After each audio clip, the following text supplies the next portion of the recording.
शाद गुम्मन। अब मैं आपको कुछ यूनियन कौंसिल बता देता हूं। जेठी के यहाँ पास एक यूनियन कौंसिल है, वहां से 8 फरवरी वाले दिन पाकिस्तान तहरीक-ए-इंसाफ 2100 वोटों से जीती, लेकिन आज उन्हें 2300 से हरा दिया गया।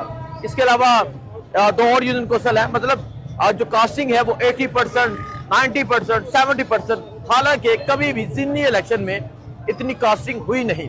ज़िमनी इलेक्शन में अगर वोट कास्टिंग होती है तो वो 25 होती है, 30 होती है, 35 होती है।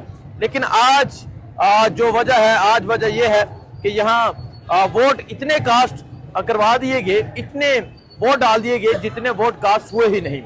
तो फारूक शाद गुम्मन साहब जब अंदर आरओ ऑफिस जाते हैं, ऑफिसर्स के पास जाते हैं और वहां जाकर एक चीज देखी जाती है, और वो चीज ये है कि वहां जो वो कहते हैं कि मैं अकेला मौजूद था और मेरे साथ तकरीबन 200 एक साइड पे पुलिस की नफरी मौजूद थी, 200 पुलिस की नफरी मौजूद थी।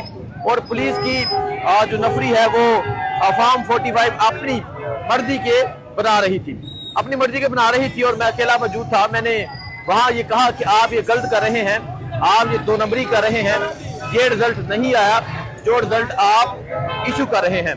तो आइए मैं आगे जाकर आपको मजीद डिटेल में मैं बात बताता हूँ। जो रिजल्ट आप इशू कर रहे हैं ये रिजल्ट नहीं आया। तो वो कहते हैं कि आपको पता है कि किसके कहने पे हो रहा है। तो फारूक शाद गुम्मन साहब कहते हैं कि मैं वहां से उठ के आ गया।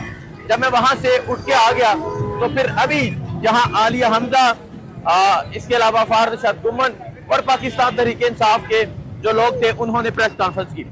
उन्होंने कहा कि एहतजाजी तहरीक का हम ऑलरेडी ऐलान कर चुके हैं, हम ऑलरेडी ये बता चुके हैं कि हम अपनी एहतजाजी तहरीक जो है वो ईद के बाद उसको कंटिन्यू करेंगे, ईद के बाद उसको लेके चलेंगे और एहतजाज